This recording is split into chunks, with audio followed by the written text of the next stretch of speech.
జనవరి 7వ తారీఖు ఈరోజు ఒక దారుణమైన విషయం జరిగిందండి మిన్నియాపోలిస్‌లో.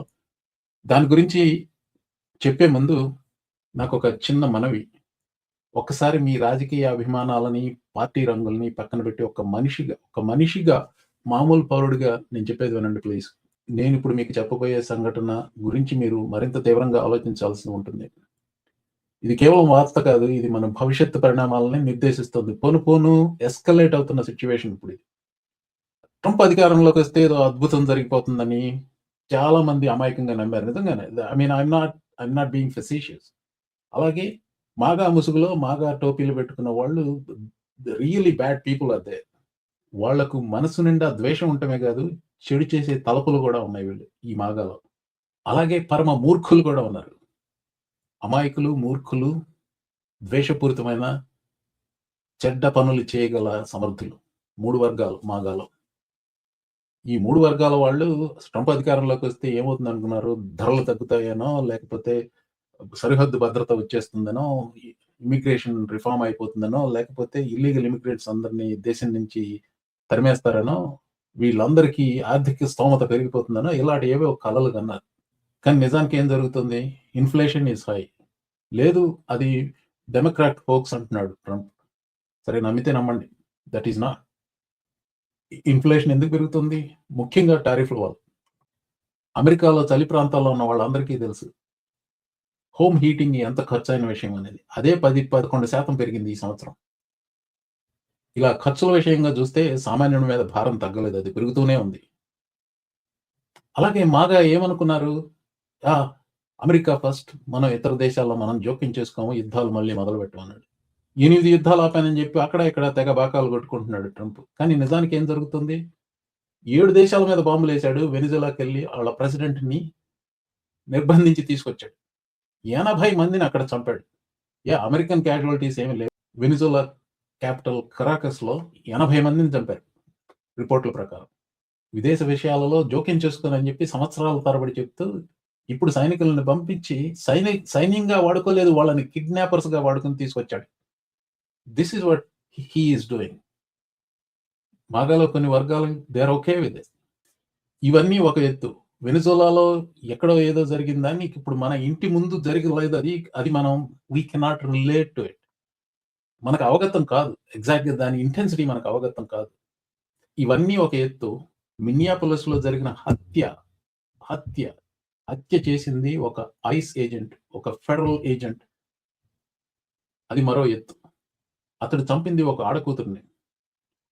ఆవిడ నేరస్తురాలు కాదు. అక్రమ వలసదారు అంతకంటే కాదు. అంటే అక్రమ వలసదారులను చంపేయమని కాదు. ఒక యునైటెడ్ స్టేట్స్ సిటిజన్, అమెరికా దేశ పౌరురాలు. ఈ హత్య ఎలా జరిగిందన్నది ఈ వీడియో చివరిలో చూపెడతాను. అది మరీ కలత చెందేలాగా ఉండదు. ఏం జరిగిందో చూపిస్తుంది. ఎందుకంటే గ్రాఫిక్‌గా బాడీ కనపడటం అలాంటివి ఏం లేవు. అయినప్పటికీ మనసు కలత చెందుతుందేమో. చివరకు చూడండి. అలాంటి వీడియోలు మీకు చూడటం ఇష్టం లేకపోతే నా కామెంటరీ ఫాలో కండి. అది ముఖ్యం. సరే, ఆ వీడియో చివరికి చూద్దురు గాని, దానికి సంబంధించి విలేకరులు అడిగితే department of homeland security secretary Kristi Noem gaslighting మొదలుపెట్టింది. ఏం చెప్పిందో మీరే చూడండి. You asked about a shooting that we just had in Minneapolis, Minnesota. It was an act of domestic terrorism. What happened, it was our ICE officers were out in an enforcement action. They got stuck in the snow because of the adverse weather that is in Minneapolis. They were attempting to push out their vehicle, and a woman attacked them and those surrounding them and attempted to run them over and ram them with her vehicle. An officer of ours acted quickly and defensively shot to protect himself and the people around him. And my understanding is that she was hit and is deceased. We're continuing to gather more information, but this goes to show the assaults that our ICE officers and our law enforcement are under every single day. These vehicle rammings are domestic acts of terrorism. We're working with the Department of Justice to prosecute them as such. We will continue to protect our ICE officers. Domestic terrorists అంట. ఆ చనిపోయిన ఆవిడ domestic terrorist కాదో మీకే తెలిసిపోతుంది అసలు video చూస్తే. ఇది కట్టు కథ, పచ్చి అబద్ధం. ఏజెంట్ల మీదకు కారు పోనిచ్చింది అనేది పచ్చి అబద్ధం. వీడియో పూర్తిగా చూపిస్తాను. 20 సెకండ్లు మాత్రమే ఉంటుంది. కానీ ముందుగా నేను చెప్పింది వినండి. అప్పుడు మీకు ఫాలో అవ్వడం సులువవుతుంది. కారు రోడ్డుకి అడ్డంగా తిప్పి ఆపింది. ఇప్పుడు చలి దేశాల్లో ఉన్నప్పుడు రోడ్డు మీద ఐసు అలా ఉన్నప్పుడు కార్లు అలా అడ్డదిడ్డంగా తిరిగే అవకాశాలున్నాయి. మరి అక్కడ ఆ పరిస్థితుల్లో ఎందుకు రోడ్డుకి అడ్డంగా ఆవిడ కారుందో తెలీదు. బట్ తను చేసే ప్రయత్నం ఏంటంటే రోడ్డు మీదకి అటు రైట్‌కి తిరిగి వెళ్ళబోతూ ఉంది. ఆ పరిస్థితిలో అక్కడ రోడ్డుకి అడ్డంగా ఆవిడ కారుంది. ఇప్పుడు ఐస్ వాళ్ళ కారు ఒకటి వెళ్తుంటే చెయ్యి ఊపటం కూడా చూస్తారు మీరు. వాళ్ళని వెళ్ళిపోని వాళ్ళు వెళ్ళాక తను వెళ్ళాలన్న ఉద్దేశంతో చెయ్యి చూపుతుంది. అంటే she is weaving her hand in a friendly gesture towards law enforcement.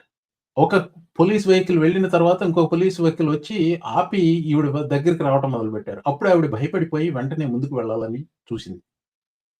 ఆవిడకి రైట్ సైడ్ ఫ్రంట్ కార్నర్‌లో ఉన్న పోలీస్ ఆఫీసర్ ముందుకు వచ్చేసి ఆవిడని ఫేస్ మీద షూట్ చేశాడు. ఇది జరిగింది. ఇదిగోండి ఈ వీడియో. దీన్ని స్పీడ్ అప్ చేయట్లేదు, స్లో చేయట్లేదు. అది రికార్డ్ చేసిన అమ్మాయి బూతులు తిట్టిన విషయం కూడా ఇందులో ఉంటుంది.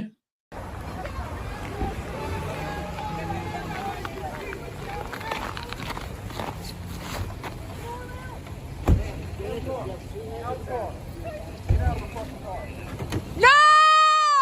No! Shame! Shame! Oh my fucking God! అక్కడి ఐ విట్‌నెస్ కథనం ప్రకారం ఆవిడ ఈ పోలీస్ ఆఫీసర్లిద్దరూ తన దగ్గరికి రావడం చూసి భయపడిపోయి వెళ్ళిపోవడానికి ప్రయత్నించింది. అదే సమయంలో అటుపక్క నుంచి ఒక ఆఫీసర్ ముందు నుంచి వచ్చి ఆవిడని కాల్చి చంపాడు. Kristi Noem is a shameful woman. Kristi Noem ఒక తల్లి. మాతృహృదయం ఉంటుందంటారు గదా! షీ ఈజ్ ఎ మాన్స్టర్ అండి. అరే! తన పప్పి సరిగ్గా బిహేవ్ చేయట్లేదని ఒక గులకరాయి గుట్ట మీదకి తీసుకెళ్ళి కాల్చి చంపిన దౌర్భాగ్యురాలు క్రిస్టీ నోమ్. భర్త ఉండగానే భర్తకి విడాకులు ఇవ్వకుండానే కొద్ది సంవత్సరాలుగా మరొకడితో కులుకుతోంది. ఆవిడ గారి మొఖం మీద కనపడేది ఏది నిజమైన చర్మమో, ఏది ప్లాస్టికో ఎవరికీ తెలీదు. అంత గుర్తింపు లేకుండా తన మొఖాన్ని మార్చేసుకుంది. స్త్రీలను గౌరవించాలనే సంప్రదాయంలోనే పెరిగాను నేను. ఒక ఆడదాని గురించి ఇట్లా మాట్లాడుతుంటే నాకే బాలేదు. కానీ అది నిజం. ఆడరాక్షసులు కూడా ఉంటారు గదా! క్రిస్టీ నోమ్ కథనం ఏంటంటే, ఆ పోలీస్ ఆఫీసర్ మీద ఈవిడ కారుతో దాడి చేయబోయింది. అందుకనే ఆత్మరక్షణ కోసం కాల్పులు చేశాడు అని ఆవిడనే డొమెస్టిక్ టెర్రరిస్ట్‌గా చిత్రీకరించింది ఈ దౌర్భాగ్యురాలు. అక్కడ జరిగింది మరొక్కసారి భయపడి పారిపోవడానికి ప్రయత్నించింది ఆ ఇద్దరు ఏజెంట్లు తన దగ్గరికి రావడంతో. ఆ ఎదురుగా వచ్చి ఆవిడ ఫేస్ మీద కాల్చి చంపాడు. Point blank range. క్రిస్టీ నోమ్‌కు, ఐస్‌కు జాకబ్ ఫ్రే మినియాపోలిస్ మేయర్ ఇచ్చిన మెసేజ్ ఇది. They are not here to cause safety in this city. What they are doing is not to provide safety in America. What they are doing is causing chaos and distrust. They're ripping families apart. They're sowing chaos on our streets. And in this case, quite literally killing people. So, they are already trying to spin this as an action of self-defense. Having seen the video of myself, I want to tell everybody directly, that is bullshit. This was an agent recklessly using power that resulted in somebody dying, getting killed. But I do have a message for our community, for our city, and I have a message for ICE. To ICE, get the fuck out of Minneapolis. తెలుగులో చెప్పాలంటే నేను అందరికీ డైరెక్ట్‌గా చెప్తున్నా అదంతా bullshit. Ice వాళ్ళకి ఒకటే చెప్తున్నా. Get the fuck out of Minneapolis. మా ఊరు వదిలి దొబ్బేయండి. Forget about party affiliation here. Think about is this what you wanted? Is this what you want this country to become? చివరగా నేను చెప్పదలుచుకుంది ఒకటేనండి. మనకి భద్రత కల్పిస్తామంటే, సేఫ్టీ ఇస్తామని చెప్పి వాళ్ళకి అధికారం ఇస్తే ఇలా వీధుల్లో పడి ప్రజలను వేటాడుతున్నారు. వేటాడడమే కాదు, వేటాడి చంపుతున్నారు. మీకు ఇంకొక విషయం తెలుసా? పోలీస్ ఆఫీసర్ కావాలంటే విపరీతంగా ట్రైనింగ్ కావాలి. మిలిటరీలో చాలా ట్రైనింగ్ కావాలి. FBI ఆఫీసర్ కావాలంటే ఇంకా ఎక్కువ ట్రైనింగ్ కావాలి. సీక్రెట్ సర్వీస్ ఆఫీసర్ కావాలంటే ఇంకా ఎక్కువ ట్రైనింగ్ కావాలి. కానీ ఐస్ ఏజెంట్ కావాలంటే మీరు జనవరి 6లో రాజధాని మీద దాడి చేసినా, నేరాలు చేసి దొరికిపోయినా, శిక్ష పడ్డా మీకు ట్రంప్ పాడనిస్తే మీరు ఐస్ ఏజెంట్ అయ్యే అవకాశం మీకుంది. అలాంటి వెధవలని తీసుకొచ్చి ఐసీయూలో పెట్టారు. వాళ్ళకి యాక్సలరేటెడ్ ట్రైనింగ్ అంటూ ఇస్తున్నారు. అది పోలీస్ అకాడమీలో గ్రాడ్యుయేట్ అవ్వడానికి ఎన్నో మెట్ల కింద తుచ్చమైన ట్రైనింగ్ ఇస్తున్నారు ఈ ఐస్ ఏజెంట్లు. ఈ ఐస్ ఏజెంట్లలో చాలా మంది సమాజ విసర్జన.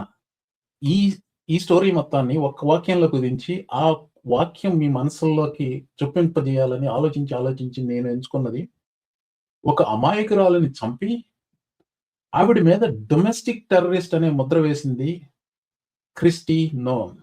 ఆ ఐస్ అధికారి చేసింది ఆత్మరక్షణ కాదు, హత్య. సెక్రటరీ నోమ్ చేసింది ప్రజాసేవ కాదు, ప్రజాద్రోహం. ఒక మహా ఉన్మాది దేశాధ్యక్షుడు, అతని కింద ఒక మెట్టు తక్కువ ఉన్న ఉన్మాదులు Kristi Noem, Pam Bondi, Pete Hegseth and JFK junior. అంటే మిగతా వాళ్ళంతా పత్తిత్తులని కాదు, ఈ లెవెల్లో ఉన్మాదులు కాదు వాళ్ళు. ఒక ఉన్మాది చేతిలో అధికారం ఉంటే ఆ దేశ పరిస్థితి ఎంత ఘోరంగా ఉంటుందో అని చెప్పడానికి ఇంతకంటే ఉదాహరణ కావాలండి. I certainly hope things don't get any worse than this in the rest of the year. Thank you for watching.